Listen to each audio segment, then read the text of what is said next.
comenzar a grabar. Y también pues empezar a hacer el trabajo. Aquí ya se vienen conectando. Listo. Y vamos también a empezar a transmitir. Bueno, les agradezco a las personas que están conectadas, personas también que hacen parte de la localidad. Hoy tenemos una sesión muy bonita que es para hablar precisamente de los instrumentos para hacer investigación.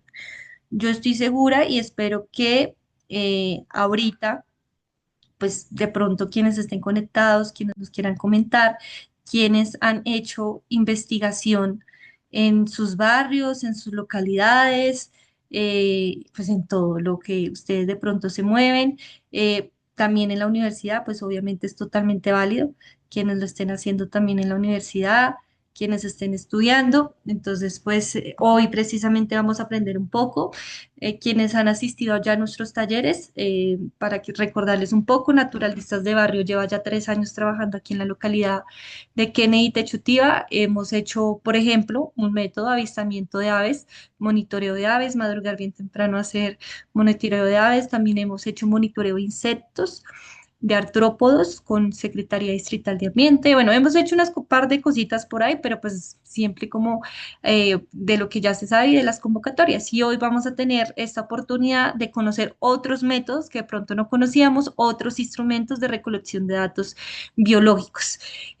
Hacerles la misma introducción de siempre, tener en cuenta que pues este ciclo de formación se está haciendo en el marco del desarrollo de una maestría, de una tesis de maestría, el cual uno de los objetivos principales es precisamente fortalecer las capacidades de las organizaciones sociales de la localidad, quienes trabajan en temas ambientales, quienes defienden el territorio, quienes hacen mingas, quienes hacen un montón de cosas impresionantes, pero que muchas veces nos hace falta como ese soporte, llamémosle entre comillas, técnico, y que por eso muchas veces las instituciones no nos dejan avanzar, como ellos se ponen con la chaqueta diciendo, no, es que yo soy el ingeniero, yo soy el que sé, ustedes no saben.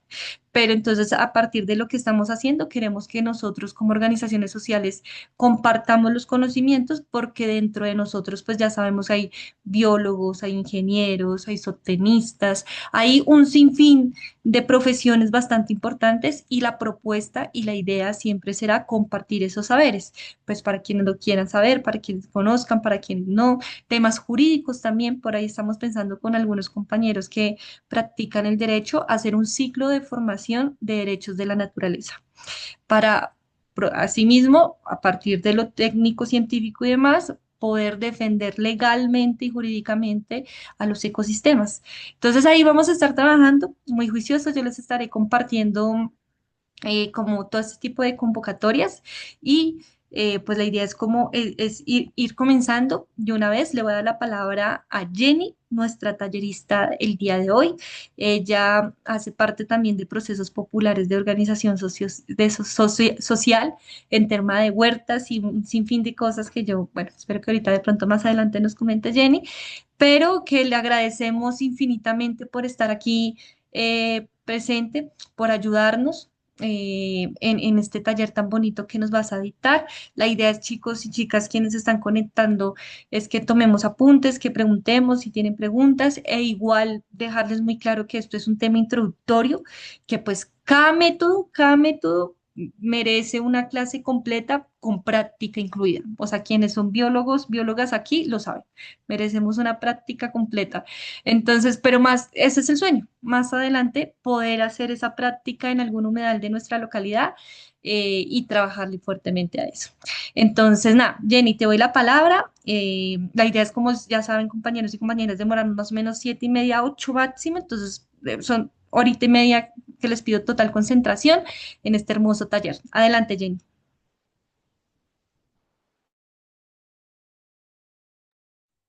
Bueno, hola a todas y todos. Bueno, como Diana ya lo mencionó, mi nombre es Jenny.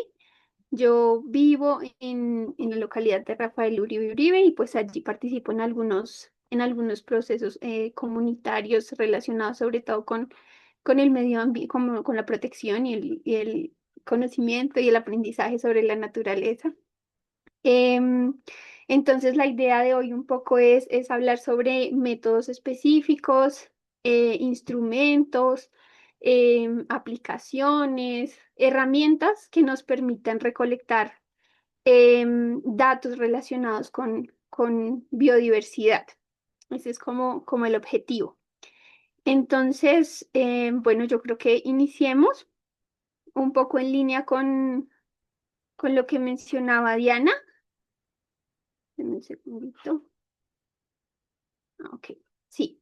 Entonces, digamos que siento yo, o fue mi percepción, o ha sido mi percepción de que crecemos un poco con esta idea de que la ciencia y la investigación es para unas personas específicas, que el conocimiento científico está sí, solo en ciertas esferas, en ciertos sectores poblacionales. Y es una idea que pues ya eh, sociólogos como Orlando Falsborda han hablado de ello y lo han, digamos, cuestionado, ¿no? Entonces, Orlando Falsborda habla de la ciencia y el pueblo, de cómo los conocimientos em, tradicionales, los conocimientos empíricos, los conocimientos populares, de las comunidades que han ido adquiriendo, pues, en interacción con su territorio, en ese prueba y error, ¿no? En esa búsqueda también de medios de subsistencia, pues es una práctica científica que no se ha visto de esa manera, por esa misma visión sesgada de lo que es la ciencia y de lo que debería llamarse ciencia y lo que no. Entonces, digamos que un poco la invitación es a continuar haciendo esta ciencia que viene pues de lo comunitario, ¿sí? De estos cuestionamientos de cómo catalogamos lo científico y también tomando herramientas y saberes que ya existen, y utilizándolos para nuestros fines, ¿cierto? Que esperemos que sean, que los fines que busquemos sean esa protección de la vida en todas sus formas. Entonces, Orlando Fazborda decía que existe un aparato científico construido para defender los intereses de la burguesía, y este es el aparato que domina hoy a nivel local y general a las naciones llamadas occidentales, el que condiciona, limita o reprime el crecimiento de otras construcciones científicas y técnicas. Por ejemplo, las que responden a intereses de clases campesinas y proletarias o las de otros grupos populares a quienes se les ha aplicado la ley del silencio. La idea es seguir dándole como voz a estos conocimientos tradicionales, populares, y también utilizar, si ya vamos a hablar un poco también de la investigación acción participativa. Entonces, eso, darle vuelco a esa idea y creernos también el cuento de que somos investigadoras e investigadores, que lo hemos sido desde niñas y niños al observar, al experimentar, em, y utilizar esto que es la ciencia comunitaria o la ciencia participativa como una herramienta de resistencia también. Entonces, denme un segundito, que se demora como en pasar la diapositiva.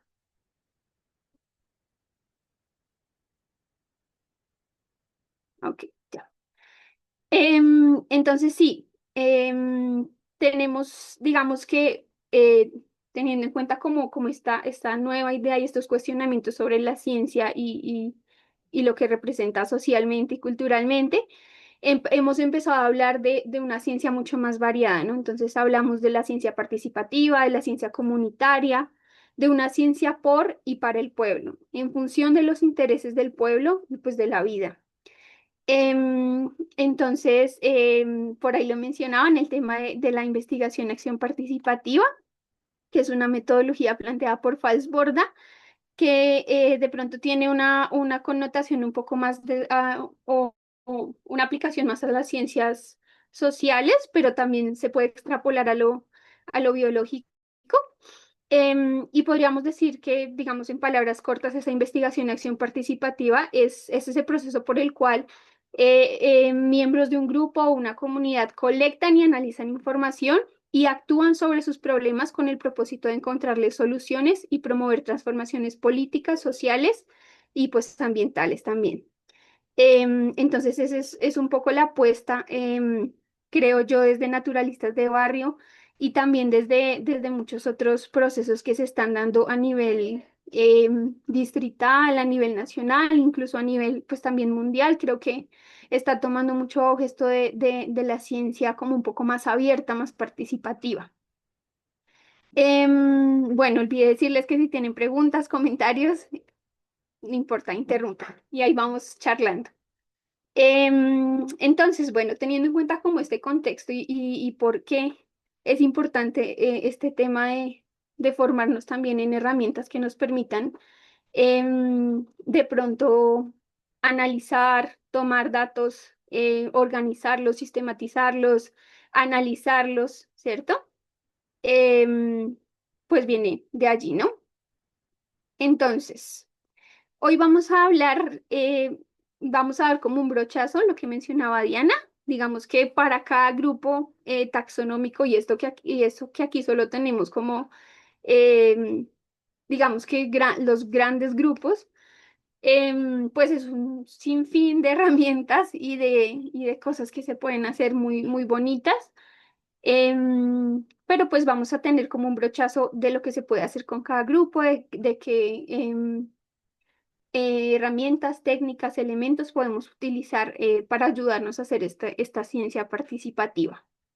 Entonces vamos a hablar principalmente de estos como 6 subgrupos o 6 temáticas principales. Las plantas, las aves, los reptiles y anfibios, los mamíferos, los artrópodos y vamos a hablar un poquito del tema de calidad de agua también. Listo. Entonces, digamos que para casi que todos los grupos, em, pues digamos que podemos hacer un monitoreo de forma pasiva, digamos, utilizando herramientas como la fotografía y el video. Y creo que es un poco el auge del tema de la fotografía y el video, lo que ha hecho que también aumente mucho el tema de la investigación o del monitoreo comunitario, porque pues todas y todos tenemos acceso a tomar una foto, a grabar un video y hacer uso pues de plataformas que nos permitan subir esa información, a que alguien nos ayude a identificar esa especie o ayudarnos con alguna herramienta. Entonces, digamos que es una herramienta fundamental, sencilla, que podemos usar en cualquier momento y que es muy útil para el monitoreo.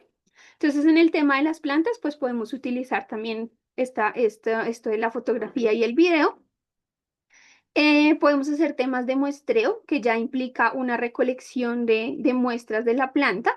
Sí, puede ser. Y lo ideal es que sea hojas, tallos, flores, también puede ser raíces, ¿cierto? Em, y también podemos, después de hacer ese muestreo, pues hacer un proceso de herborización o hacer un herbario que ya implica pues tener un material en físico que podemos después ir a revisar em, y contrastar y demás. Entonces, digamos que son estos 3 grandes grupitos lo que podemos, digamos, hacer con plantas. Entonces, en el tema de fotografía y video. Em, digamos que para todas las observaciones que nosotros hagamos y nosotras en temas de biodiversidad, usualmente es muy importante tener, por ejemplo, datos como la hora, el lugar, la fecha, las coordenadas, si es posible, y que ahora lo tenemos súper fácil. Antes una tenía que ir con un GPS todo el tiempo ahí, un GPS que hasta era difícil de manejar para tener las coordenadas de cualquier cosa. Ahora, pues con el celular simplemente tomamos la foto y esa foto ya tiene pues como todos los metadatos o los datos de la hora, el lugar, la fecha, las coordenadas. Entonces nos facilita mucho la tarea. Entonces, existen también muchas aplicaciones ahora para identificación de todos los grupos. Específicamente para plantas, digamos que para tener una identificación más como más acertada, más rigurosa, tal vez más cercana a la realidad. en lo posible es bueno que cuando vayamos a tomar nuestras fotos, podamos, por ejemplo, tomar fotos de las hojas, fotos de las flores, fotos del fruto, fotos de la corteza, ¿cierto? Fotos del hábito, o sea, que tan, es un árbol, es un arbusto, ¿cierto? Porque esto pues ayuda a que en las aplicaciones nos puedan hacer una identificación más precisa. No siempre es posible porque cuando vamos a campo podemos ir en un momento en el que una especie esté en época de floración o en época de fructificación o simplemente no tenga ni flores ni frutos y solamente tenga hojas. Entonces, en esos casos, pues tomamos la foto lo mejor posible de las hojitas em, y utilizamos esa foto en aplicaciones como, por ejemplo, iNaturalist. Entonces, yo creo que ya la han escuchado. iNaturalist es una aplicación muy chévere porque cualquier persona puede subir datos, pero el proceso de identificación en muchos casos está como, em, digamos que personas como que expertos en taxonomía de ciertos grupos, porque la taxonomía es un mundo gigantesco. Entonces, expertos en taxonomías de diferentes grupos están como pendientes de cuando suben nuevas fotos de, por ejemplo, de, no sé, plantas o de bromelias específicamente, o de escarabajos estercoleros específicamente. Entonces, él o la persona experta en escarabajos estercoleros, entonces vio la foto y dijo, ah, este puede ser tal. Entonces, esas personas expertas ayudan a hacer la identificación y se contrasta, es decir, varias personas dan su opinión de cuál especie creen que puede ser. Obviamente hay especies que son fácilmente identificables, como hay especies que son muy difíciles de identificar. Entonces, algunas veces no podemos llegar como tal a la especie si no se llega al género. Por ejemplo, en algunas especies de anfibios, en algunas especies de artrópodos. Entonces, iNaturalist tiene esa ventaja, que lo revisan como varias personas, como expertas en esos grupos taxonómicos y se llega como a un, pues como a un consenso de cuál especie puede ser o en qué género se encuentra. Y además, iNaturalist es para todos los grupos taxonómicos, todos, absolutamente todos. Entonces, y es gratuita y es chévere, es muy chévere de usar, siempre pues teniendo en cuenta que en lo posible tomar todos los datos asociados a esa foto que vamos a subir. Em,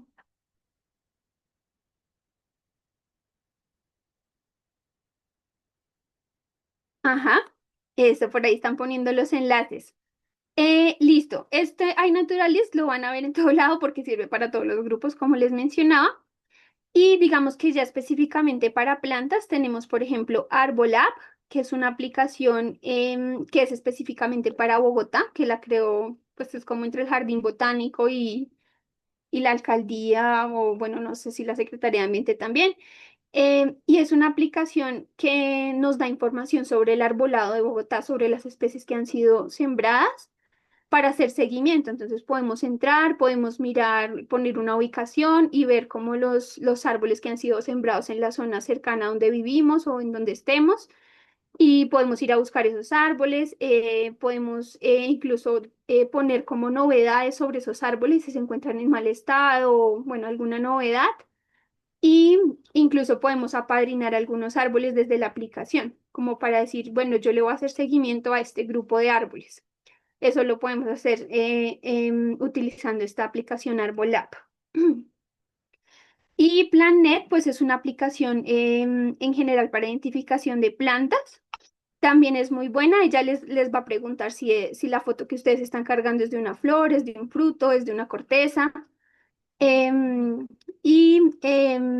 pues digamos que es a nivel mundial, puede que no sea tan precisa identificando como plantas, perdón, endémicas de Colombia o plantas muy específicas pues del país, pero para, digamos, la mayoría de especies como ampliamente distribuidas, pues funciona muy bien.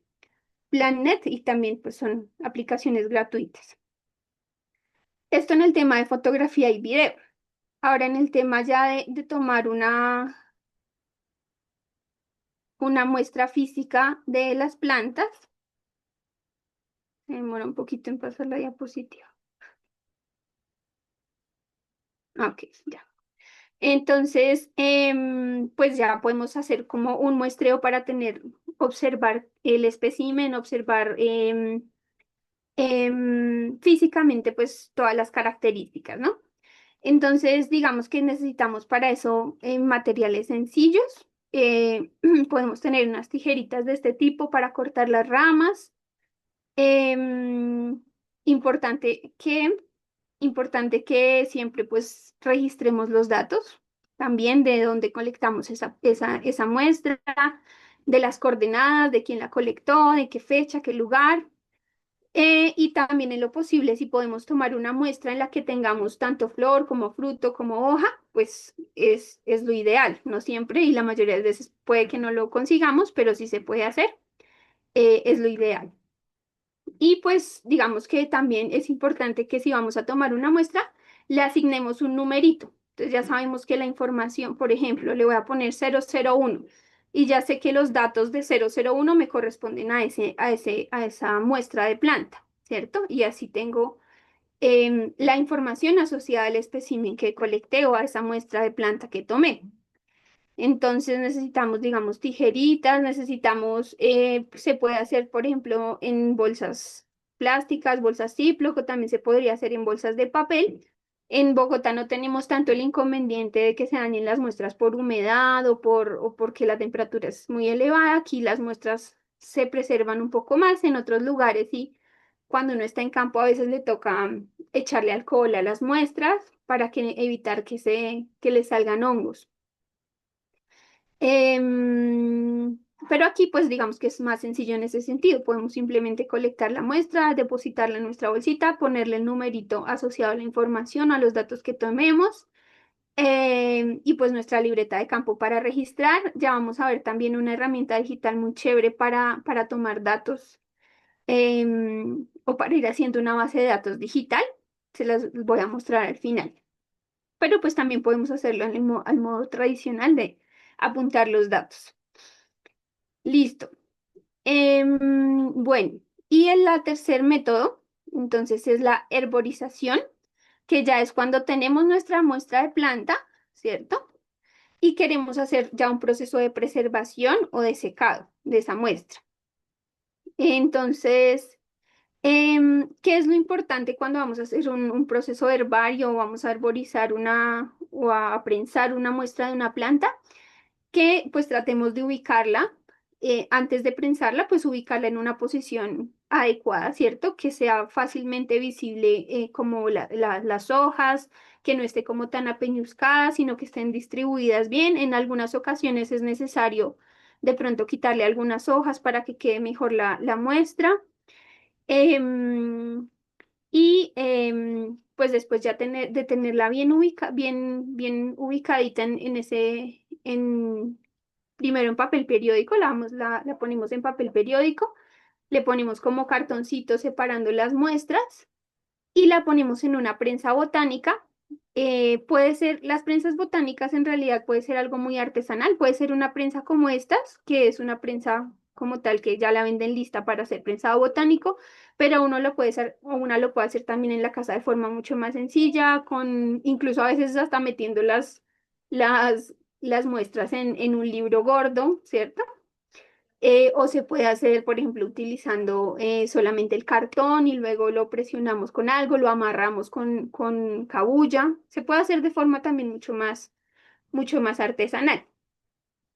Entonces, cada muestra pues debe ir dentro de una hojita de periódico doble y vamos separando esas hojitas o esos diferentes grupitos de muestras con pedacitos de cartón y luego pues lo metemos en nuestra prensa, ya sea con otros trozos de cartón grueso, o también hay unas prensas que son en madera y que tienen como tornillitos para atornillar en las esquinas e ir apretando.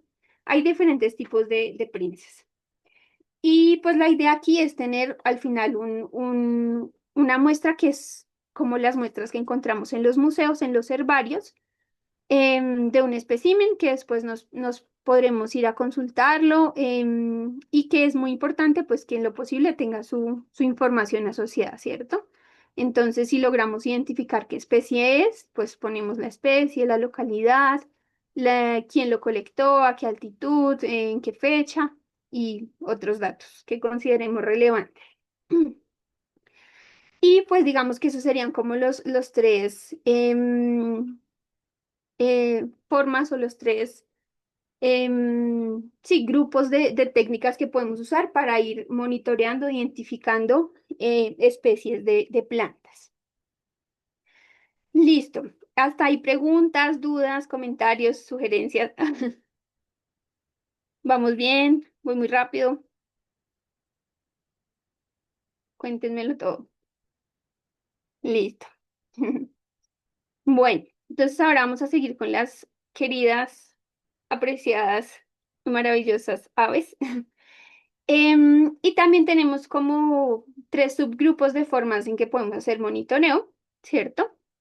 Entonces tenemos la observación directa que ya Diana nos comentaba que la han realizado en Techotiva.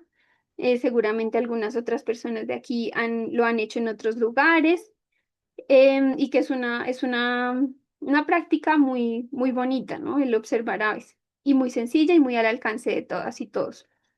Entonces, cuando hacemos una observación directa de aves, pues es importante también registrar datos sobre lo que vimos, ¿no? Que estaba haciendo el ave, si iba sola, si iba en pareja, si iba en bandada o en grupo, cuántos individuos posiblemente había, qué estaba haciendo, si estaba libando en una flor, si estaba comiéndose un fruto, si simplemente estaba volando, si estaba cogiendo un mosco en el aire, como los atrapamoscas que vemos mucho en las ciudades.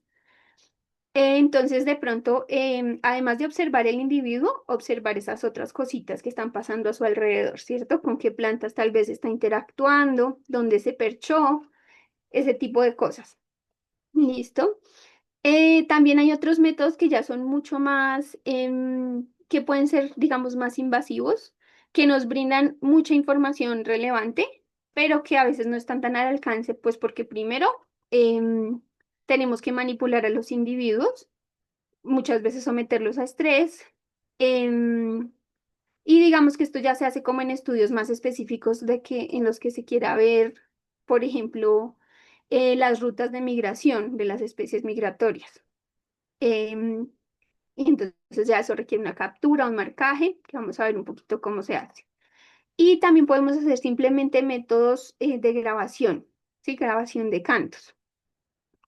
Entonces, bueno, para observación de aves, entonces importante también siempre registrar los datos de dónde observé el individuo, las coordenadas, el número de especies que estaba haciendo, lo que les comentaba hace un momento. Y pues en lo posible, si tenemos binoculares, pues muy chévere para poderlos ver mejor. Si llevamos también nuestro celular y podemos sacarlo, en algunas partes de Bogotá eso no es posible y eso nos dificulta un poco el monitoreo comunitario, pero sí tener el celular es una eso es muy útil porque ya les voy a hablar un poco de Merlin, que es una aplicación que podemos usar desde el celular y que nos facilita un montón las cosas. Entonces, ideal si podemos tener nuestro celular y tomar fotos, grabar. Si podemos tener una guía en físico, también es bonito como verla, buscarla en la especie en el libro, hacer el esfuerzo una misma de decir, ay, se parece a esta, tiene esta manchita, o tiene el pecho de tal color, o tiene la cola de tal manera, e ir aproximándonos a esa capacidad de observación e identificación de las especies y de sus características particulares. En las aves en la mayoría de los casos no es tan difícil. Em, bueno, no. Hay muchos casos en los que es difícil también, pero, pero pues bonito hacer ese ejercicio. No, hay muchos tipos de guías de aves. Esta que yo les ponía acá es una guía muy sencilla que es de aves de Bogotá y tiene fotos grandes de las especies, entonces fácilmente una puede decir, ah, se parece a esta. Las guías que son ya como más especializadas, digámoslo así, em, pues a veces es un poquito más difícil porque tienen muchas, muchas especies y ya hay que tener como un conocimiento previo de qué familia es, ¿no? Que si son atrapamoscas, que si son tángaras, que si son, sí, palomas, bueno, no sé. Sí, conocer como las diferentes familias y sus categorías y eso hace un poquito más difícil la búsqueda. Entonces podemos iniciar con guías más pequeñitas, guías de la zona específica. em, Incluso pueden haber guías de una localidad específica, entonces eso nos ayuda a identificar más fácil porque son menos especies y sabemos que esas especies que están ahí están en la zona donde estamos observando. Y podemos tener pues también nuestras libretas de campo si queremos registrar información. En lo posible cuando vamos a observar aves, pues tratar de llevar como ropa de colores más miméticos, ¿no? Que nos camuflemos un poquito. Colores verdes, cafecitos, ocres, para ahuyentar menos las aves y de pronto lograr una mejor observación.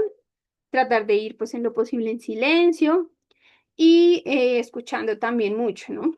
A mí en lo personal me cuesta mucho, mucho el tema de los sonidos. Yo no identifico fácilmente. No, yo no. La verdad solo identifico como los cantos de como de dos especies. Me parece que es muy complicado.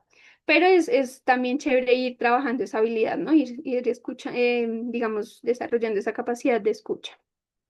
Y pues es necesario también ir en silencio para no ahuyentar tanto a las aves. Bueno, esto es en el tema de observación directa de las aves. Entonces, como les mencionaba hace un momento, hay también técnicas para capturar las aves, ya para hacer como estudios como más específicos. Entonces, hay algo que se llaman las redes de niebla, que son, este es como un esquemita de una red de niebla. Las redes de niebla son, así como ustedes las ven aquí, son de esta mallita, un tipo de mallita muy, muy delgada y tienen una especie de bolsillos, o sea, cada compartimento de estos es como un bolsillito. Entonces, ¿qué pasa? Que el ave no ve la red. Entonces ella viene volando, se choca con la red y cae dentro del bolsillito. Entonces, por ejemplo, si cayó acá en este primer compartimento, pues cae en el primer bolsillo o en el segundo o en el tercero, dependiendo de cómo la altura a la que ella vaya volando. Y ellas caen allí dentro de estos bolsillitos y pues luego ya una tiene que intentar sacarla de allí, ¿no? Pasa mucho que las aves pues están estresadas, obviamente cualquier persona o cualquier organismo vivo que sienta que lo capturaron pues va a estar en un estado de estrés. Entonces muchas veces ellas intentan salirse y pues lo que hacen es enredarse más. Entonces pasa mucho que las redes se rompen.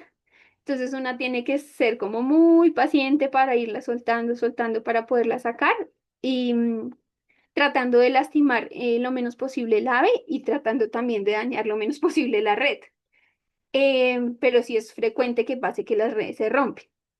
Sobre todo si, por ejemplo, pusimos la red a cierta hora, cayó el ave al momentico y se la pusimos y cuando fuimos a revisarla ya había pasado, no sé, 20, 30 minutos, pues el ave se enreda más y es más difícil sacarla. Pero bueno, ahí digamos que después de capturar las aves, se pueden hacer procesos, por ejemplo, de telemetría, que es como ponerles un dispositivo para mirar como sus rutas, sus movimientos, em, y un proceso, por ejemplo, de anillado, que es como una especie de marcaje que se les pone en las paticas. Y esto pues con el objetivo de como de rastrear más los movimientos de los individuos, por ejemplo, mucho se utiliza en las aves migratorias para saber si el ave volvió a la misma zona donde había estado en el año anterior durante la migración, si está, bueno, en estos casos se monitorea también temas del peso, del plumaje, la talla, bueno, se miden, se pesan, se toman diferentes datos para saber también un poco el estado del individuo. em, y otros datos, digamos, corporales, ¿cierto? Si, por ejemplo, recuerdo mucho que alguna vez yo estaba pues estaba haciendo mi trabajo de grado, yo hice mi trabajo de grado con ranitas, pero habían otras compañeras que estaban trabajando con aves, con murciélagos, y recuerdo que ellas lo que hacían era que le soplaban la pancita al ave, o sea, la ponían con el pico hacia arriba sobre la palma de la mano, algo así como está en la foto de acá, de la derecha, la foto del anillado, y se soplaba para verle como sus reservas de grasa, ¿cierto? Porque eso también es un indicativo de qué tan estresante y qué tanto está sufriendo el ave por, digamos, em, por falta de alimento o por esfuerzo físico durante las migraciones. Em, Listo. También, por ejemplo, si queremos hacer un estudio de comparar, por ejemplo, el tamaño corporal o las condiciones corporales de un ave que está en Santander y también está en Bogotá y también está en Santa Marta. Y queremos comparar esas tres poblaciones, sus rasgos, sus medidas y demás, se hacen este tipo se ponen estas redes y se toman ese tipo de datos. Listo. Y la última forma en que podemos rastrear un poco, monitorear las aves, es ya un método mucho más pasivo, ¿cierto? Que es por medio de grabaciones. Digamos que el tema de las grabaciones está tomando como mucho auge, porque antes no solía hacerse mucho y es un método que nos permite tener mucha información con muy poco esfuerzo, ¿sí? Si ponemos una grabadora, no sé, durante un mes a grabar digamos, cada media hora, todos los días, ¿cierto? Durante ese mes, pues vamos a tener un montón de datos acústicos que podemos analizar. Y eso nos va a decir, no solamente nos va a dar información de aves, nos puede dar información de anfibios, nos puede dar información de insectos, nos puede dar información de murciélagos, nos puede dar información de muchos grupos taxonómicos y como también de las dinámicas, ¿cierto? Entonces eso es un poco lo que, no sé si han escuchado este término de paisajes sonoros, que es como todo este ruido que está dentro del ecosistema, todos estos sonidos, interacción de sonidos, que si lo analizamos, pues nos da muchísima información. Entonces, digamos que en el caso específico de las aves, ay, yo no les hablé sobre Merlín. Merlín es esta aplicación que va ligada con eBird. Entonces uno crea su usuario en eBird, pero entonces eBird es más como para subir, digamos, es para subir listados de especies. No sé si ustedes han asistido a esto de los Global Big Day o el October Big Day, bueno, que se hacen como maratones de observación de aves. Esos listados de especies que se observan se suben en esta aplicación eBird. Pero eBird está ligada con Merlin. Y Merlin es muy chévere porque nos permite, digamos que más específicamente, hacer identificación de las aves. Entonces, Merlin nos permite, por ejemplo, identificar por foto, identificar por sonido, em, de una forma como muy sencilla y muy intuitiva, ¿sí? Entonces nos dice, ¿quieres identificar esta especie? Entonces, por foto, por audio, entonces tú le das, digamos, audio y tienes el audio que grabaste en el celular, entonces lo seleccionas y Merlin analiza el audio y va a mostrarnos cuáles son las posibles especies. En algunos casos fácilmente da con la especie, en otros casos nos da dos, tres, cuatro opciones. Entonces es una nota porque es muy sencillo y es muy bonito. Entonces uno puede ir, digamos, un día a hacer un monitoreo así como quien no quiere la cosa, o sea, para que no se den cuenta mucho, va grabando uno sus canticos y luego llega a la casa y los analiza con Merlín y va mirando qué posibles especies son las que estaban en ese lugar que visitó. Entonces, bueno, el celular sí que nos facilita mucho las cosas, porque nos permite pues tomar todos esos datos con un solo dispositivo. Si queremos hacer, digamos, ya grabaciones como más precisas, más como más, tal vez como de mayor calidad, tal vez intentando que no haya tanto ruido ambiental, sino que se escuche mejor como específicamente los cantos de las aves, pues ya podemos utilizar dispositivos más especializados como esta grabadora panorámica que vemos aquí. Hay unas que tienen unos micrófonos como largotes. Sí, diferentes tipos de grabadoras, esta es como más sencilla. Existen ahora también plataformas o páginas como Arbimon, en la que nosotros y nosotras podemos subir esos audios o esos datos acústicos, y la plataforma pues hace muchas cosas. Entre esas cosas nos ayuda a identificar especies en esos sonidos o en esos datos acústicos. Entonces, muy chévere. Yo nunca la he utilizado, he escuchado muy buenas referencias de Arbimon. No sé qué tan fácil sea, tan difícil sea de usar, pero pues no está de más empezar a explorarla, ¿cierto? Porque sí es muy buena para analizar todos los datos de sonidos ambientales. Listo. Entonces, bueno, esto sería como la parte acústica, que también es muy, muy importante.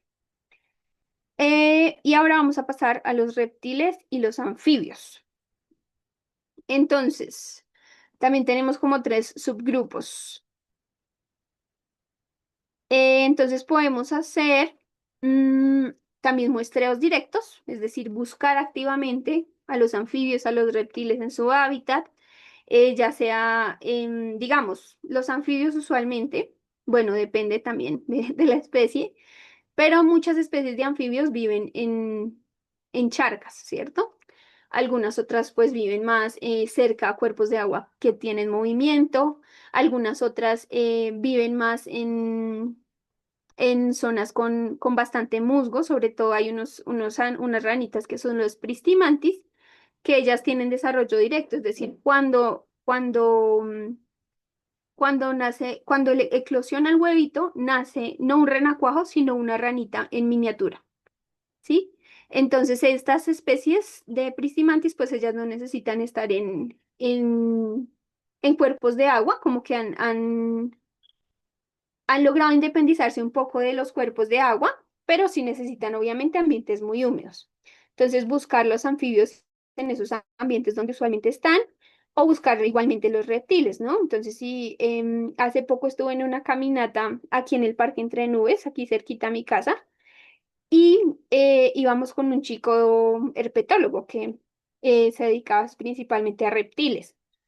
Y entonces él iba como mirando debajo de las piedras, debajo de los troncos, y casualmente encontramos bueno, él encontró y nos mostró unos huevitos de lagartija, de una especie, bueno, no me acuerdo, creo que la que le llaman collareja, que es una verdecita que tiene como cafecito en el cuellito. Y los huevitos parecían, imagínense, un tic-tac blanco. Algo así eran los huevos, y estaban debajo de una piedra. Entonces, cuando vayamos a hacer muestreo directo de reptiles o de anfibios, pues tenemos que ir a esos lugares, buscar debajo de las piedras, debajo de los troncos, es alrededor de los cuerpos de agua, en este tipo de lugares, ¿cierto? Em, También podemos hacer un muestreo auditivo, sobre todo en los anfibios, en las ranitas especialmente, porque los reptiles pues no emiten tantas vocalizaciones, pero los anfibios sí, sobre todo en casi que todas las especies los machos cantan, ¿cierto? Entonces también podemos, similar a las aves, hacer muestreos de tipo acústico. Y también podemos utilizar trampas y otros dispositivos. Entonces, hay diferentes tipos de trampas que ya los vamos a ir viendo. Entonces, con respecto al muestreo directo, importante, lo mismo que con todos los grupos taxonómicos, que registremos datos sobre la hora, el lugar, como el hábitat donde encontramos al organismo, las coordenadas, la posible especie, cuántos individuos habían, toda la información que podamos tomar en ese momento en el que observamos el individuo, pues es valiosa, ¿no? Para su identificación, pero también para tener datos de sus requerimientos de microhábitat, para tener datos de pronto con qué especies son importantes para ese anfibio o ese reptil. También podemos pues hacer uso de las fotografías, de los videos y de las grabaciones de audio. Usualmente, la mayoría de las especies de anfibios o de ranitas, de anfibios en general, son nocturnas. Entonces los muestreos se hacen es durante la noche. Y los reptiles también a veces son más fáciles de muestrar durante la noche porque En la noche los reptiles son más lentos, es decir, ellos son animales que no regulan su temperatura corporal, es decir, dependen de la temperatura del ambiente para, para funcionar, digámoslo así. Entonces, las ranas sí son usualmente nocturnas, como ellas necesitan humedad, necesitan, em, sí, humedad principalmente y temperaturas, pues acorde a, a los requerimientos de cada especie. Ellas la mayoría son nocturnas, pero también hay especies diurnas. Y los reptiles, pues en la noche no tienen, digamos, tanta, pues no tienen la misma energía solar, ¿cierto? La misma radiación. Entonces, es más como es un momento en el que están un poco más inactivos. Entonces, a veces puede ser difícil, más fácilmente capturables porque están de pronto perchaditos en alguna rama o están, bueno, a veces están escondiditos también, pero también se pueden muestrear de día porque pues están mucho más activos, también se escuchan más, entonces puede ser en los dos momentos.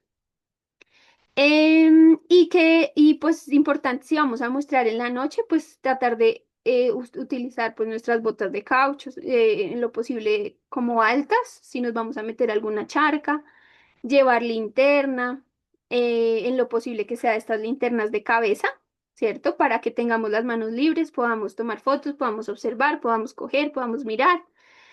Y en lo posible, y esto es muy importante, sobre todo en las ranas, que no nos apliquemos ningún tipo de producto, no sé, que tenga algún componente tóxico, que pueda ser posiblemente tóxico, porque las ranas son su piel es demasiado permeable. Entonces ellas por la piel absorben muchas sustancias que pueden ser, pues, afectarlas, ¿no?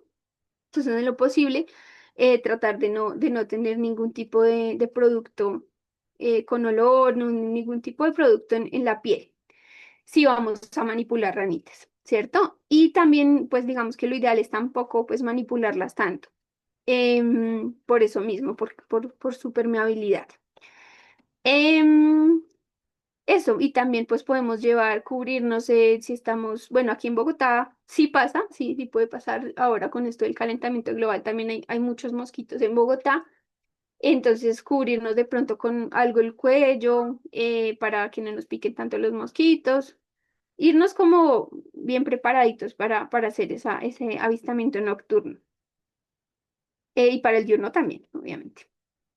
Entonces, bueno, específicamente para las serpientes se utilizan estos ganchos herpetológicos, que es como que con esta partecita de abajo se toma el cuerpo de la serpiente y se va como tratando de acercarlo hacia su cabeza para tomar la cabeza por la parte posterior y poder manipular. Entonces, el gancho herpetológico, que es principalmente para serpientes, podemos, digamos, si queremos hacer alguna captura de algún anuro, para observar de pronto cosas, para mirarlo, para pesarlo, para medirlo, se pueden hacer también. Em, sí, pero entomológico. Jessica escribió sí, pero entomológico. No sé si hace rato lo escribiste a las 6:51. Uy, sí, fue hace rato. Bueno, entonces el gancho herpetológico, podemos hacer, podemos guardar, digamos, yo lo hacía cuando hacía mi tesis, y era que yo capturaba algunas ranitas porque necesitaba tomarles medidas, pesarlas, tomarles fotos para después medir algunas cosas.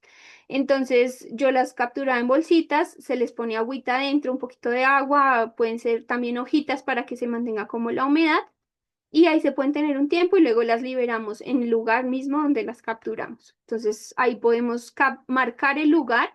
Siempre importante que marquemos, así como les mencionaba con las plantas, si yo capturé la ranita 001, ¿cierto? Puedo marcar el lugar de donde la cogí, donde la colecté, con una cinta brillante, con una cinta amarilla o naranja fosforescente, amarrarla a una ramita, ponerle 001 y ya sé que capturé esa rana en ese lugar. Cuando la quiera soltar, pues voy a ese mismo lugar y la dejo allí. Pero pues en muchos casos también no es necesario capturarlas, sino simplemente tomamos una buena fotico y podemos utilizar aplicaciones como iNaturalist nuevamente para lograr su identificación. Em, bueno, también podemos llevar nuestra libreta para apuntar, podemos llevar pues, bueno, y aquí tenemos esta página, digamos que en el tema en el tema de aves, es como el grupo taxonómico que más se ha avanzado en términos de tener herramientas, de tener plataformas para identificación de aves, de sus cantos, de distribución, de hábitos. Pero en temas de otros grupos taxonómicos, por ejemplo los anfibios y los reptiles, no tenemos aún esas herramientas. En Colombia existe una plataforma que se llama Batraquia, o también la pueden buscar como lista de anfibios de Colombia. Y en esta página, pues ahí pueden tener como la información del total de las especies que existen en el país por departamento, de cuántas especies hay por familia, con fotos en la mayoría de los casos, hay casos en los que no hay fotos. Y también hay algunos audios de algunas especies de ranitas. Entonces ahí podemos también contrastar de pronto si hicimos alguna grabación de audio. Y, y Merlin creo que también tiene la posibilidad de identificar audios. No, digamos que no como en aves, tal vez tiene muchos menos registros de anuros o de ranitas, pero podemos hacer el intento de identificar esa especie de ranita si tenemos el canto, con Merlín. Entonces tenemos la lista de anfibios de Colombia o Batraquia, se llama la página, y, y hay otras plataformas que hasta ahora están como en construcción, como esta de Reptiles de Colombia que la está haciendo un profesor de la Universidad de Antioquia y todavía pues le falta bastante trabajo. Y sí, nos falta mucho trabajo en tema de seguir conociendo nuestras especies, de seguir identificándolas, de saber su distribución, de saber cómo son sus cantos, cómo son sus hábitos, ¿cierto? Em, Sobre todo en todos los demás grupos que no son aves. Listo. Preguntas, dudas, ¿todo bien hasta el momento?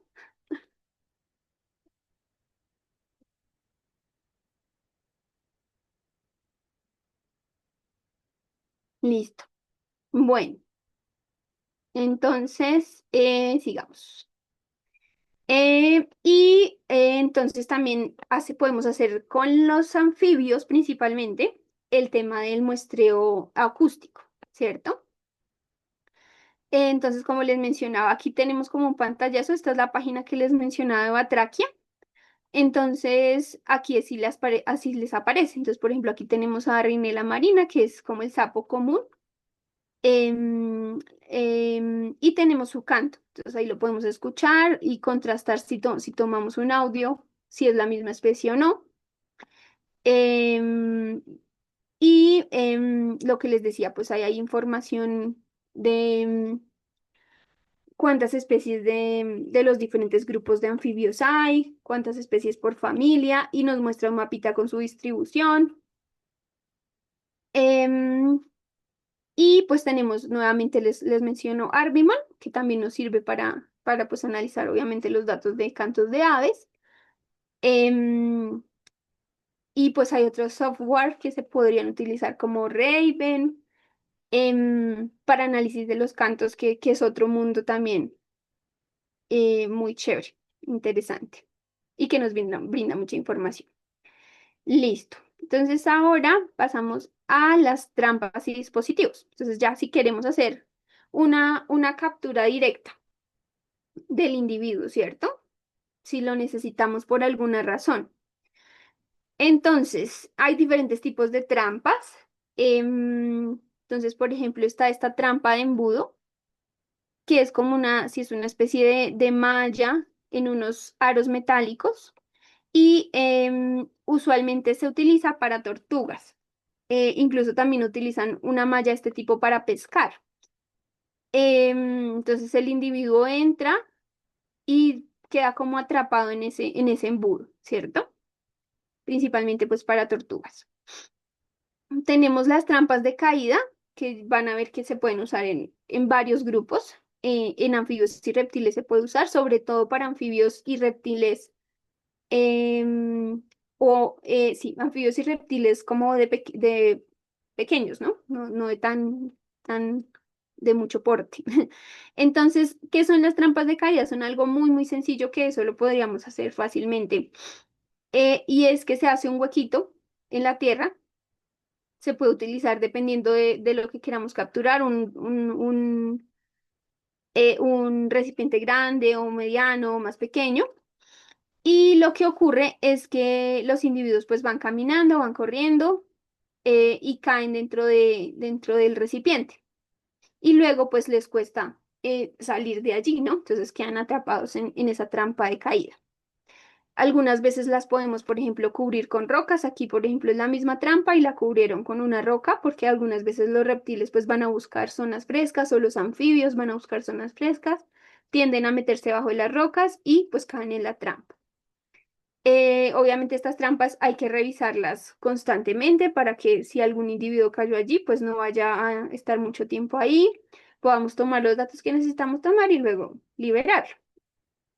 Em, Listo. Y tenemos otros, por ejemplo, como estas redes de captura, que son similares a las que vamos a ver ahorita con artrópodos, que nos pueden servir para diferentes organismos. Puede ser para renacuajos, ¿cierto? Si estamos en una charca, podemos capturar algunos renacuajos con ella.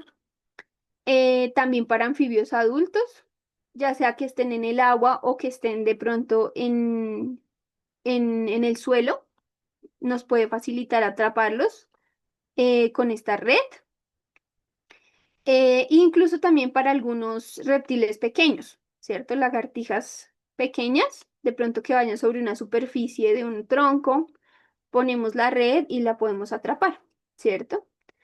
Y pues también se pueden hacer capturas pues manual, directamente pues con nuestra mano, ¿cierto? Si es un reptil o un anfibio pequeño lo podemos agarrar. Si no es, bueno, algunos son muy, muy, muy ágiles. Em, y tenemos otras como esta, que es una vara con lazo. También se puede utilizar tanto en agua como en una superficie terrestre para atrapar sobre todo lagartijas, lagartos pequeños. Listo. Entonces estas son algunas de las trampas y dispositivos para anfibios. Ahora vamos a pasar al siguiente grupo, que son los mamíferos. Entonces, igualmente, tenemos muestreo directo, es decir, observación de los individuos en su hábitat natural, métodos indirectos y trampas y otros tipos de dispositivos. En los mamíferos se utilizan mucho las trampas, pues si queremos colectar el individuo, porque muchos mamíferos son difícilmente observables, sobre todo aquellos que son, por ejemplo, nocturnos o que viven en cuevas subterráneas. Em, los roedores también que son como tan rápidos y tan ágiles, es muy difícil, digamos, verlos. Entonces, por eso se tiende mucho a utilizar trampas, y también a utilizar métodos indirectos. Entonces, pues vamos a ver un poco de ese muestreo directo. Entonces, por ejemplo, si queremos observar especies de primates, los binoculares también nos pueden ser útiles, ¿cierto? Sobre todo si son primates diurnos, porque tenemos primates que son diurnos, otros primates que son nocturnos, pero la mayoría son diurnos. Em, pero entonces la mayoría de mamíferos sí se activan más es en horas de la noche. Entonces, digamos que los binoculares nos podrían servir para hacer los muestreos diurnos, sobre todo de primates. Bueno, aquí en Bogotá, pues no tanto. Y bueno, les puse acá la linterna, pues porque si vamos a hacer muestreos en la noche, pues chévere tener nuestra linterna de cabeza para poder ir teniendo las manos libres y observando, tomando fotos y demás. Y es importante registrar siempre los datos. hora, lugar, fecha, coordenadas, observaciones de lo que estaba haciendo ese individuo. Em, entonces, por ejemplo, registrando en qué tipo de hábitat lo encontré, en dónde estaba trepado, qué estaba haciendo, si estaba interactuando con algún otro organismo. Y tomar también fotos, videos, grabaciones de audio. Y también nos podemos ayudar de iNaturalist para la identificación de esos mamíferos. Digamos que especies o cantidad de especies de mamíferos en comparación con especies de aves, por ejemplo, pues no son tantas. Los mamíferos son menos especies. Entonces eso hace que sea un poco más fácil su identificación.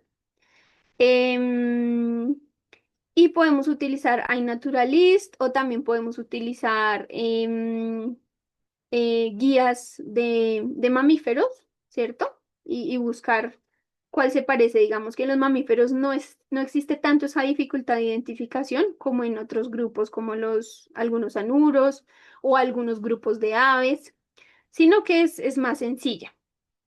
Entonces, listo. Esto es con respecto al muestreo directo de los mamíferos. Hay otros tipos de muestreos que son, o bueno, o de muestreos, bueno, sí pueden llamarse muestreos, que nos proporcionan información de forma más indirecta. Entonces, ya es siguiendo los rastros de los individuos. Si encontramos, perdón, si encontramos, por ejemplo, huellas, por ejemplo, como madrigueras o cuevas, por ejemplo, no sé, algún tipo de rasguño en la corteza de un árbol. Y para eso, pues hay también que ir afianzando y desarrollando un poco nuestra habilidad de observación, porque no es fácil, si no lo hemos hecho nunca. Em, yo, por lo personal, por ejemplo, no soy tan observadora como darme cuenta fácilmente de que es una huella, ¿cierto? Puedo pasar fácilmente por ahí y no me di cuenta. Entonces, este tipo de rastros, ¿no? Em, y también, por ejemplo, las heces de algún animal. Em, una recomendación importante es que cuando estemos, digamos, en campo, puede ser que estemos haciendo algún monitoreo o puede que simplemente estemos caminando por algún lugar y encontremos algún rastro de este tipo. Es importante que le tomemos foto, pero que en lo posible le pongamos alguna escala de medida. Entonces, si no llevamos un metro, porque normalmente no cargamos un metro, podemos poner un esfero o podemos poner, si es algo pequeño, podemos poner una moneda, algo que nos brinde una escala comparativa, ¿sí? Entonces, yo sé que mi esfero mide, no sé, 10 centímetros. Entonces, la huella más o menos aproximadamente mide tanto, ¿cierto? 5, 6, 7 centímetros. Entonces, simplemente podemos poner el esferito al lado de la huella y tomamos la foto y eso ya nos brinda información en términos del tamaño de esa huella. Y pues de ahí podemos saber un poco más qué posible especie puede ser, ¿cierto? Listo. Y también hay guías de rastros de mamíferos. Entonces, podemos buscar en alguna guía la forma de la huella, el tamaño, ¿cierto? Y ahí irnos aproximando a qué especie puede pertenecer esa huella o ese excremento o esa madriguera, ¿cierto? Listo. Y bueno, ya ahora si queremos hacer una captura, ¿cierto? Del individuo o tener como información un poco más directa, ¿cierto? Podemos utilizar otros mecanismos. Entonces tenemos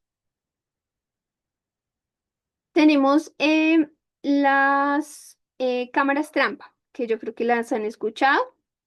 Son muy chéveres porque son cámaras que amarramos así como al tronco de un árbol eh, en una zona que queramos monitorear. Digamos que acá en Bogotá no es tan fácil usar estos dispositivos pues por el tema de la inseguridad. una compañera que conocí que trabajó en la Secretaría de Ambiente me contaba que ella trabajaba poniendo cámaras trampa y que algunas de esas cámaras pues se las robaron. Porque pues fácilmente, claro, en una zona verde llega alguien y la ve y pues una cámara trampa pues es bastante costosa.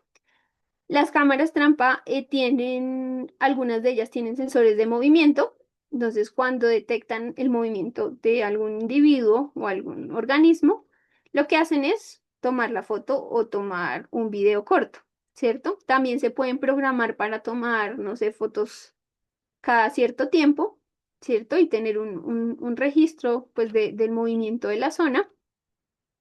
Y aquí vemos, por ejemplo, algunas de las algunas fotos tomadas con cámara trampa que se ven de esta manera. Entonces, muy chévere porque así se han logrado registrar muchas especies de mamíferos grandes, también de mamíferos pequeños, incluso también de reptiles, se pueden monitorear con cámaras trampa, sobre todo los reptiles grandes. Entonces, es una herramienta muy chévere para el monitoreo de mamíferos y de reptiles también. Otra herramienta, otro dispositivo que podemos utilizar son las redes de niebla, son las mismas que les mencionaba con el tema de las aves, las de los bolsillitos. Que las mismas redes de niebla, por ejemplo, si tú en la mañana utilizas esas redes para muestrear aves, en la noche las puedes abrir nuevamente para muestrear murciélagos, ¿cierto? Entonces es lo mismo. Los murciélagos van volando, no ven la red porque los hilitos son finos em, y chocan con la red y pues ahí ya los tenemos, ¿cierto? Hay que igual lo mismo, se enredan mucho. En lo posible hay que manipularlos con guantes de carnaza porque los murciélagos, pues obviamente en su situación de estrés, pueden tender a morder. Igual las aves también, dependiendo del ave que queramos coger o que haya caído en la red, en algunos casos puede ser necesario tener unos guantes de carnaza. Y en en los murciélagos igual. Entonces, estas redes de niebla son pues específicamente para murciélagos, que son quienes pueden, pues son los únicos mamíferos voladores, ¿cierto?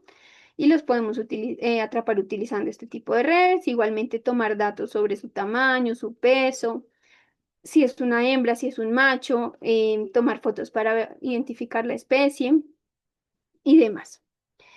Y tenemos otras trampas como las trampas Tomahawk y las trampas Sherman. Estas Tomahawk son especialmente para mamíferos medianos y grandes, dependiendo del tamaño de la trampa, hay de diferentes tamaños. Y usualmente lo que se hace es poner un cebo, igual que en las trampas Sherman. Se pone algún cebo que atraiga al mamífero. Él entra, pisa como este dispositivo que está aquí y al pisarlo allí se cierra la tapa y queda pues atrapado ahí. ¿Cierto? Las trampas Sherman funcionan similar, pero son para mamíferos más pequeños. Y estas trampas Sherman pues son chéveres porque son plegables, o sea, las podemos doblar y quedan aplanaditas y pues son más fáciles de llevar, pero pues solo sirven pues para mamíferos pequeños. Listo. Todo bien, ¿cierto? ¿Dudas? ¿Comentarios? Todo bien. Listo. Entonces vamos a seguir con los...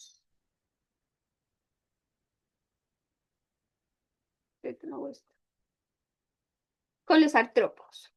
Entonces, igualmente, si vamos a hacer muestreo de artrópodos, en lo posible, pues llevarnos ropa adecuada. La foto pues no está con la ropa más adecuada. Recordemos colores en lo posible como neutros, verdes, ocres, cafecitos. Si vamos bueno, de pronto llevar nuestras botas, ¿cierto? Y si vamos capturamos algún individuo, pues registrar todos los datos asociados y tomar fotografías y video. Entonces, igualmente, para insectos y para artrópodos nos sirve la plataforma iNaturalist. Pero también podemos utilizar otras aplicaciones como Picture Insect o hay varias aplicaciones para identificar insectos. Muchas de esas aplicaciones pueden no ser, no tener como datos precisos de las especies de Colombia, porque como son desarrolladas tal vez en otros países, entonces puede que no sean tan precisas o a la hora de identificar la especie, pero nos pueden dar una aproximación, ¿cierto? Puede que no nos digan la especie exacta, pero podamos saber, por ejemplo, a qué familia pertenece o a qué orden pertenece, y ahí nos vamos acercando en esa clasificación, porque los insectos pues son también otro mundo muy complicado en la taxonomía. em, entonces, por lo menos saber el orden y como un grupo más general al que pertenecen, pues nos puede ir ayudando a tener un inventario, ¿cierto? Y pues en iNaturalist también podemos cargar la foto. Digamos que cuando nosotros cargamos una foto a iNaturalist, a veces se puede demorar en que alguien nos ayude con la identificación, porque puede que nadie vea la foto o porque puede que la vean pero no sepan qué especie es. Y digamos que en iNaturalist sí son como muy rigurosos con el tema de la clasificación. Entonces, si alguien dice, ay, esta es tal especie, entonces otra persona que estudie ese mismo grupo verifica y dice, ah, sí, puede ser esa. Entonces, si varias personas coinciden, pues te dicen, es muy probable que la especie sea esta. Si varios como especialistas en ese grupo coinciden, probablemente te van a decir si probablemente em, es esa especie. Sí, el tema de los morfos y sí, en los artrópodos es muy difícil el tema de la clasificación. Pero bueno, sí, si llegamos, yo digo que para iniciar a hacer inventarios, si llegamos a grupos un poco más generales, pues ya es un primer paso importante, porque sí, el tema de la taxonomía a ese nivel tan preciso y sobre todo en artrópodos es difícil. Podemos de pronto llevarnos algunos frasquitos si queremos de pronto tomar algunos individuos, observarlos con más detenimiento, los podemos tener en frasquitos em, con tapa y luego pues los liberamos. Podemos utilizar lupas, podemos utilizar, por ejemplo, este tipo de microscopios portátiles. Esto en realidad no es un microscopio porque no tiene tanto aumento como un microscopio, pero sí nos da bastante aumento. Entonces, por ejemplo, estos uno los puede conectar al computador y observa en la pantalla del computador lo que el microscopio está, pues la imagen del insecto, ¿no? Entonces lo puede uno mover, observar, entonces ayuda bastante. Listo. También podemos hacer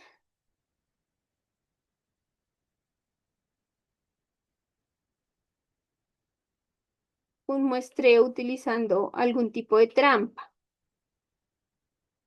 Entonces tenemos diferentes tipos de trampas que podemos utilizar con artrópodos. Em, Algunas de ellas son, por ejemplo, las trampas de luz, ¿cierto? Muchos insectos nocturnos son atraídos por la luz. Entonces, tenemos este tipo de trampas que tienen una luz interna. Los insectos llegan, siguen la luz, como que se van por acá abajo y quedan en este recipiente, ¿cierto? Muchas de las trampas para artrópodos, digamos que es captura y el individuo muere, porque cae a un recipiente con agua o con algún tipo de preservante o algún tipo de insecticida, ¿sí?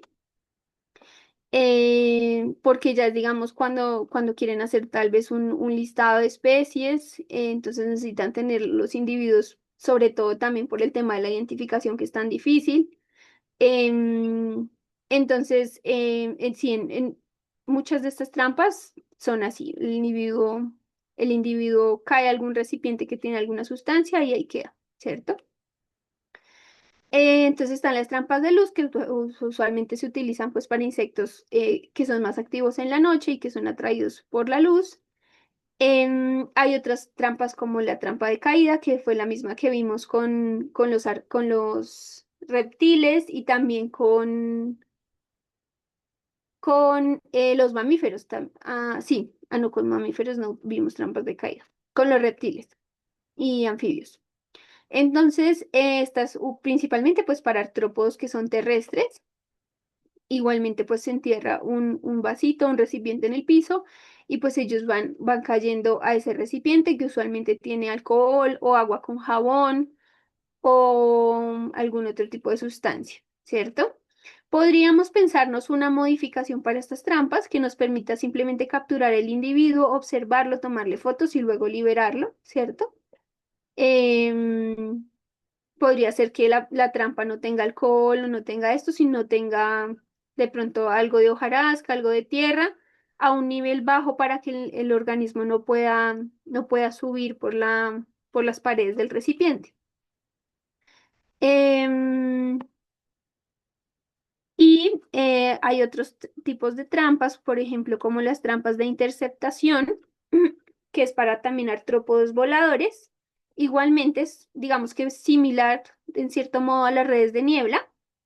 Entonces, sino que aquí no hay bolsillitos, sino que simplemente el insecto o el artrópodo choca con la red y al chocar pues caen unos recipientes que tienen lo mismo, algún tipo de preservante o jabón o sustancia.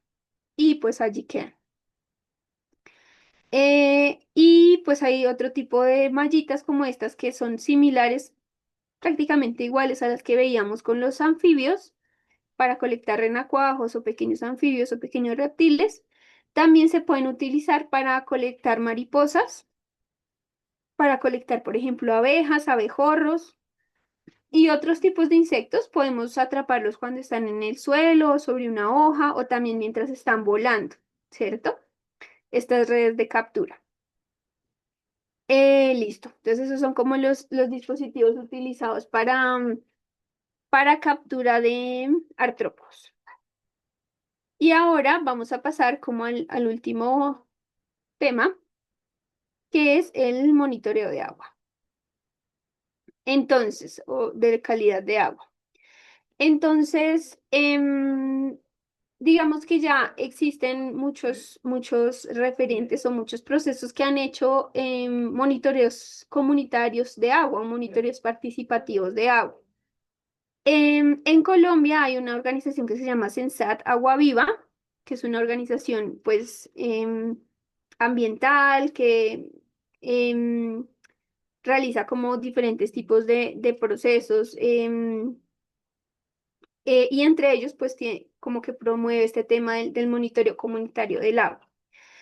Entonces, ellos tienen esta guía, que es la guía para el monitoreo comunitario del agua, y explica un poco cómo medir datos, por ejemplo, de pH, salinidad, conductividad, sólidos disueltos, macroinvertebrados, y también temas como físicos en el caso de que sea, por ejemplo, una quebrada, cuál es la velocidad del cauce, cuál es el tamaño o el ancho de ese cauce.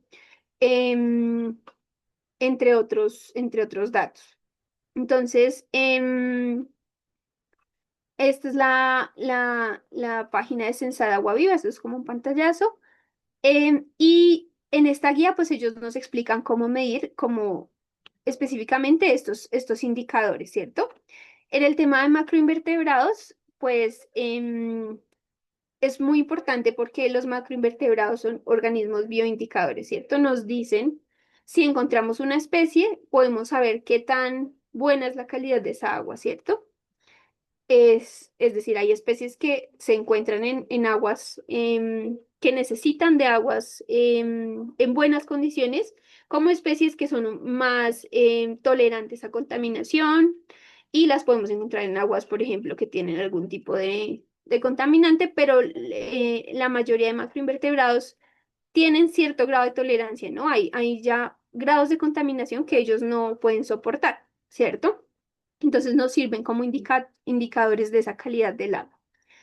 Entonces sí, ustedes pueden buscar Sensat Agua Viva o guía para monitoreo comunitario del agua Sensat y les va a aparecer esta guía, es un PDF y lo pueden consultar. Y ellos tienen a su disposición, de hecho, ellos tengo entendido, yo nunca lo he solicitado, pero tengo entendido que ellos prestan unos kits de monitoreo del agua, que es una maleta con todos los elementos que se necesitan para hacer las mediciones que ellos explican en su guía, ¿cierto? Y creo que se puede solicitar de forma gratuita.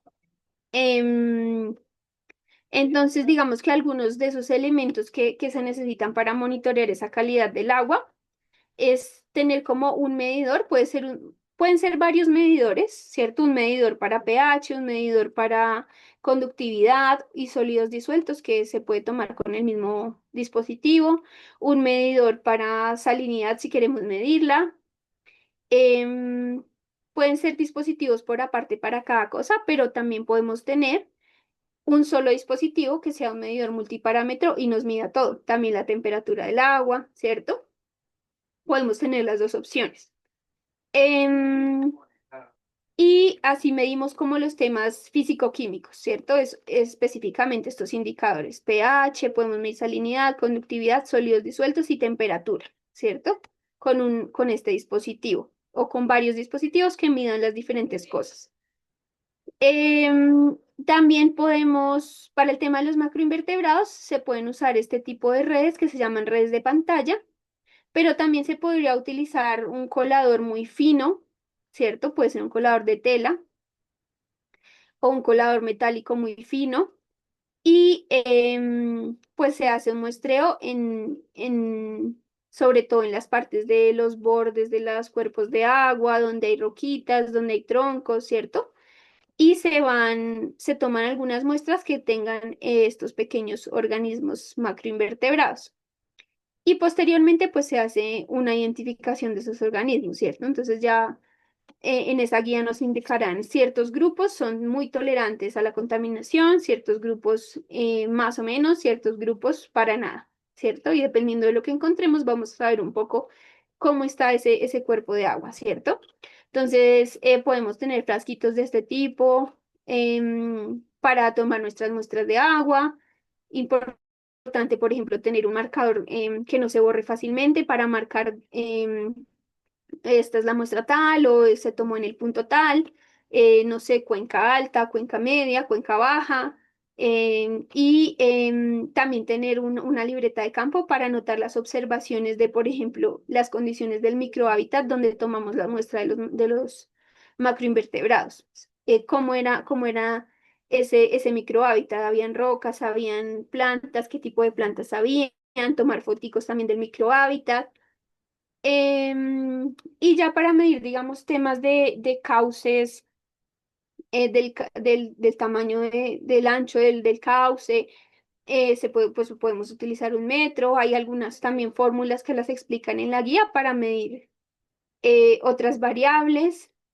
Utilizan también algunos flotadores, como que miden la velocidad o cuánto se demora un flotador desde un punto A un punto B, y así se determina también la velocidad del cauce, por ejemplo.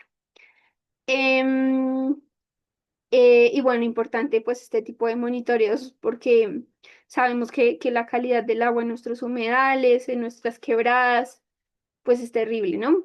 En la mayoría de los casos.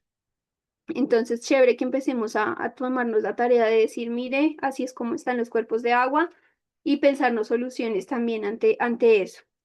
Y pues también exigir a las instituciones. Em, Listo. Bueno, entonces aquí creo que ya terminamos el tema como de los métodos em, de muestreo y aquí les puse como otras últimas ahí, como plataformas que pueden ser útiles. Entonces, por ejemplo, esta aplicación que se llama Memento. Esta aplicación es chévere porque nos facilita mucho el tema de la toma de datos, como de tener una base de datos. Entonces, por ejemplo, si yo estoy en campo y estoy buscando ranitas, entonces encontré una rana, ¿cierto? Y voy a medir la temperatura ambiental, voy a medir la humedad con un termohigrómetro. Voy a medir, necesito registrar en dónde estaba perchado, en dónde estaba parada, necesito registrar la posible especie, necesito registrar la localidad y las coordenadas, por ejemplo.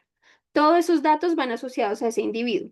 Entonces, ¿qué hace Memento? Entonces, yo puedo tomar la foto de la rana y registrar. Yo previamente armo los campos que necesito llenar, lleno todos mis campos y después yo puedo desde la aplicación pasar eso al computador y me lo va a pasar en un Excel organizado con todas las columnas. Y eso pues facilita mucho el tema de la toma de datos en campo. Entonces, es una aplicación chévere para el tema de bases de datos o de toma de datos en campo. Em, Está pues la SIP, la plataforma SIP, que es una red de datos abiertos sobre biodiversidad. Entonces ahí podemos encontrar registros de todos los grupos taxonómicos en diferentes partes del país, nuevos registros, historiales. Entonces también tiene bastante información útil. Tenemos, por ejemplo, esta Science Hub, que es una plataforma que tiene, digamos que es una pirateadora de artículos científicos. Entonces ha sido obviamente muy criticada, pero pues es una plataforma que siento yo que lo que quiere hacer es la ciencia accesible para todo el mundo. Entonces hay artículos que tú tienes que pagar para poderlos leer, pero los puedes encontrar en esta plataforma gratuitos. Digamos que Science Hub de pronto tiene artículos no tanto de la temática que nos interesa, que es el tema como de biodiversidad, monitoreos de biodiversidad, de pronto es más de otras temáticas, pero pues bueno, que la conozcamos y la tengamos pues ahí presente. En dado caso que de pronto haya un artículo que queramos ver y no lo, haya que pagarlo y de pronto esté en esta plataforma, puede pasar. Y pues Google Académico, que yo creo que la conocen también la mayoría, pues que hay artículos de revistas como nacionales que son de libre acceso y que también nos pueden proporcionar información útil para lo que necesitemos realizar, ¿cierto? Entonces, eso sería todo. Digamos que el objetivo de todo esto es que sigamos trabajando por una ciencia que incluya, que valide otros saberes, que promueva el aprendizaje y sobre todo la protección de la vida, ¿no? Que esté a favor de los intereses de la vida y de nosotros las clases populares, ¿cierto? Bueno, eso sería todo. Si tienen dudas, comentarios, em, algo más que quieran agregar. Bueno, aquí micrófonos abiertos. Primero, agradecerte a ti infinitamente, Jenny. La verdad, aprendí demasiado, no te imaginas. O sea, normalmente yo me muevo mucho con estos temas. No soy como experta así como en temas de biología y esas cosas, pero pues caminando y reconociendo y conocí algunas plataformas y demás, pero hoy conocí nuevas plataformas y nuevas cosas y nuevos métodos que no tenía yo planillados. Entonces yo creo que pues para mí, de verdad es sumamente gratificante aprender, me encanta aprender y pues bueno, abrir micrófonos por si alguno tiene una pregunta y ya vamos cerrando, ya van a ser casi las 8. Entonces, si alguno quiere, pues digamos, tiene alguna pregunta muy particular, levante la manito y pues le vamos dando las palabras. Yo, para ir cerrando, decirles como a las personas que están conectadas y a quienes nos van a ver en diferido, ya sea por la grabación, por YouTube o por Facebook, decirles que muchos de estos métodos, como bien decía Jenny, ya se están haciendo por parte tanto de algunas organizaciones sociales como instituciones. Entonces, por ejemplo, Secretaría Distrital de Ambiente y organizaciones sociales siempre hacemos como temas de avistamiento de aves. Entonces, siempre hay como jornadas de avistamiento. Nosotros manejamos una agenda ambiental de Techotiva y ahí publicamos como varias de las actividades y acciones que hay en la localidad y una de ellas que siempre está es el avistamiento de aves. Incluso por ahí creo que tenemos un pajarero que es Leonardo Suárez, que es nuestro pajarero aquí popular de nuestra localidad y quien siempre nos motiva a hacer avistamiento de aves. Por ejemplo, en Tingo Azul, que es donde siempre, digamos, se ve una gran cantidad de aves sorprendentes, lo mismo en Burro y demás. Pero últimamente la Secretaría Estatal de Ambiente ha hecho diferentes talleres que yo les invito también como para que yo también los voy compartiendo ahí en el grupo de naturalistas de barrio. El que no esté en el grupo, por favor, me avisa y lo agrego. Porque últimamente, por ejemplo, en Tingo Azul hicieron monitoreo de artrópodos.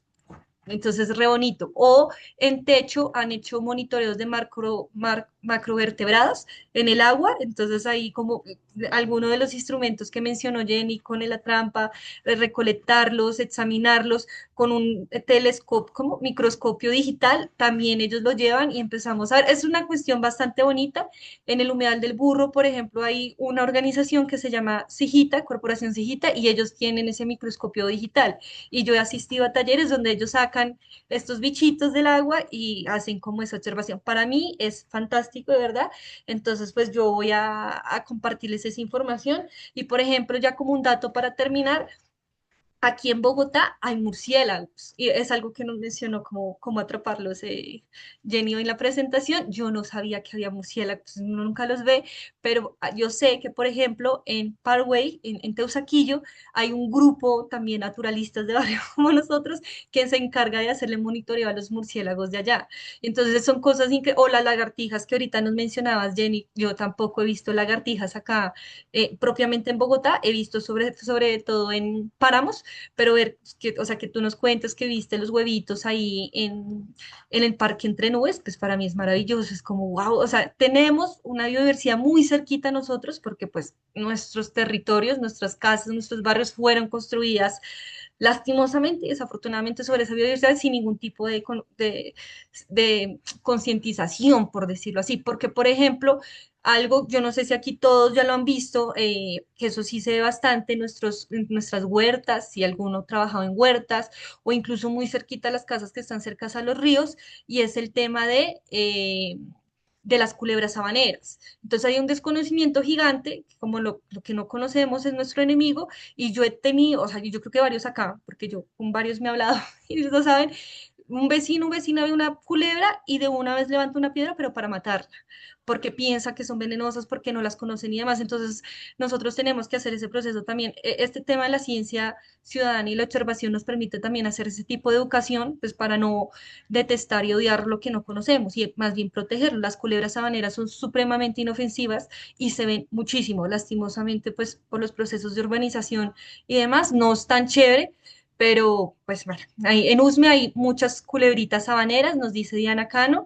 y Felipe Varela dice, sí, nuestro suroccidente está lleno de murciélagos. Aquí en Bosa han avistado algunos en el Colegio Argelia. Mira, yo, o sea, yo no he visto un murciélago en mi vida. Nunca. Moriría por ver un murciélago y conocerlo porque me parecen, o sea, muy míticos, ¿no? Como los que no los ven y están por ahí escondidos. Entonces, sería muy lindo que a partir de este grupo y esas personas curiosas que están aquí, que nos están viendo y que yo sé que también hacen estos procesos de investigación, ¿por qué no hacer un monitoreo para ver murciélagos o ver culebritas o organizar, por ejemplo, tanto con Secretaría Estatal de Ambiente en Techo, hacer este monitoreo de macrovertebrados y demás? Yo solamente una acotación, por ejemplo, cuando nos mencionabas también que hay otro tipo de muestreos que son por medio de las heces de los animales, yo sé que allá en el suroccidente y en el burro bueno, diferentes grupos han hecho el muestreo de lo que, no sé cómo se, eso tiene un nombre, de lo que vomitan los búhos. Ellos tragan cosas y ellos vomitan. No sé si alguno tenga el nombre de eso porque es un nombre muy especial que tienen, si lo pueden por ahí decir o eso, porque hay varios grupos y organizaciones sociales que pues hacen sus investigaciones y sus monitoreos dependiendo de eso. Entonces, bueno, por aquí nos dicen Felipe nos dice, por la ciclovía se ven muchas espichadas. Habla de las culebras sabaneras. Sería chévere una jornada de señalética por toda la ciclo, sobre todo en cercanías del Parque Gibraltar. Eso me parece una acción concreta que podríamos realizar. Y también como señalización que digan no son peligrosas, porque no las espichan, pero si las ven, las matan, porque piensan que son peligrosas. Y Jané nos dice, de acuerdo, sensibilización sobre el respeto y conocimiento a la serpiente sabanera. Yo creo que es la que más vemos, pero con todos los animales que nos muestran hoy acá, pues sería como esa concientización. Por ejemplo, los mamíferos, que yo no sé si aquí alguno, no he tenido la oportunidad de ver un curí en un humedal, pero se dan y se ven. Entonces también la gente piensa que son ratas gigantes y las terminan matando. Entonces son ese tipo de cosas que nos sirven, o sea, todo este taller también es como para conocernos y mira, aquí nos dicen que Jessica, que en la conejera hay bastante escuris. Entonces yo no los conozco, para mí sería maravilloso, espero algún día hacer un monitoreo de mamíferos para conocerlos y pues verlos en su hábitat natural y no en un zoológico, que es donde los he visto. Entonces, bueno, hay un montón de cosas. Yo creo que una conclusión importante que en todas las... los métodos de observación que nos mostraba Jenny y que también fue un taller en el primer año de naturalistas de barrio, es el tema de la bitácora, de tener una libreta, yo tengo mi libreta acá, una libreta siempre a la mano para escribir, siempre escribir lo que observamos, no importa cómo, no importa la letra y demás, incluso pues en ese taller vimos bitácoras muy bonitas donde la gente ilustra, pinta, colorea, nosotros también hicimos un taller de ilustración científica, yo creo que más adelante pues haremos ese tipo de talleres de ilustración científica y no solamente de ilustración científica, sino de bitácoras y demás. Y por ahora la invitación, amigos, es que tengan siempre su libreta a la mano para que anoten absolutamente todo, las aves que escuchan, qué aves veían antes que ya no ven. Por ejemplo, yo les pregunto ahorita si ustedes saben qué ha pasado con los cucarrones de mayo. ¿Qué ha pasado con ellos? Estos insectos, porque claro, hay aves grandes, mamíferos grandes donde todos vemos, pero los insectos siempre terminan siendo ese bichito que a nadie les importa y los insectos son es la familia más importante para la subsistencia misma humana. Entonces, la invitación es esa, a seguir siendo curiosos. Esto no termina acá. El próximo martes vamos a tener ya propiamente un foro con algunos procesos de investigación muy potentes aquí en la localidad, como para que nos comenten a voz viva de ellos qué métodos, si de verdad practican todo lo que vimos en este taller o practican otros métodos, cómo lo hacen, qué les funciona, qué no les funciona. Y la idea después de terminar este ciclo es hacer acciones ya muy concretas. Por ejemplo, esa acción que nombra Felipe de hacer señalización por la ciclovía es lo que deberíamos hacer. O sea, esto no va a quedar aquí en lo teórico, sino la idea es replicarlo. Por ejemplo, también en el Timisa, con un grupo de investigadores que estamos trabajando, estamos haciendo un estudio de aguas del lago Timisa, porque yo no sé si ustedes vieron la noticia de que hubo una mortandad de peces a comienzos de este año. Entonces, qué bonito llevar este tema del análisis de agua y ese kit que nos muestra. No sabía que Sensac prestaba estos instrumentos, pero vamos a hacer el intento para poder allá y hacer un monitoreo de agua, a ver qué calidad de agua tenemos por nosotros, porque la institución ya nos mostró unos datos, pero qué bonito sería hacer nuestro propio estudio de agua comunitario. Entonces se vienen muchas cosas, yo les voy a estar compartiendo toda la información en el grupo, pues para que estén pendientes y quienes quieran participar, pues bienvenidos y bienvenidas. Entonces ya con eso nos despedimos. Ah, Daniel, tienes la palabra antes de cerrar. Dale, Daniel. Bueno, buenas noches a todos y todas. ¿Me escuchan? Sí, sí te ¿Sí? escuchamos. Súper. Bueno, invitaciones, como siempre, a que conozcan las bibliotecas públicas que están en el territorio. En la Biblioteca del Tintal hay una sala LABCO, que también uno de los principios de las salas LABCO es la ciencia comunitaria. Entonces, para que aprovechen como estos espacios. Y quisiera cerrar con un poema, ya que el día de hoy hablamos de avistamientos y de monitoreos. Quisiera leer un poema que se llama Ven a la presencia animal de Denise Levertov, que nos habla un poco sobre lo sagrado que tienen los animales o el momento sublime del encuentro con un animal que uno no esperaba, ¿no? Ven a la presencia animal. Ningún hombre es tan inocente como la serpiente. En el techo, el blanco, solitario conejo es una estrella que sacude sus orejas en la lluvia. La llama dobla intrincadamente sus patas traseras para sentarse. No desdeña, sino amablemente ignora la aprobación humana. Qué alegría cuando el despreocupado armadillo nos mira y no apura su paso al cruzar el sendero hacia los arbustos de palma. ¿Qué es esta alegría? Que ningún animal vacile, sino que sabe qué hacer. Que la serpiente no tenga ninguna mancha, que el conejo inspeccione sus extraños alrededores en un silencio blanco de estrella, que la llama descansa en dignidad, el armadillo tiene algún propósito que persiguen los arbustos de palma. Quienes fueron sagrados siguen siéndolo. La santidad no se disuelve, es una presencia de bronce. Solo la mirada que la vio flaqueó y le dio la espalda. Una antigua alegría vuelve la presencia sagrada. Muchas gracias y pues la invitación es a que sigamos asombrándonos con la presencia animal. Muchas gracias, de verdad, muchísimas gracias, Daniel, por siempre compartirnos tus poemas. Y con eso nos despedimos. Muchísimas gracias a todos y todas y recuerden, eso no terminan acá. Vienen muchos más talleres, viene un ciclo de formación de derechos de la naturaleza para aprender mecanismos para defender la naturaleza. Entonces nos vemos pronto. Chao, chao, que descansen, buena noche. Chao, Diana, muchas gracias a todas y todos. Que descansen.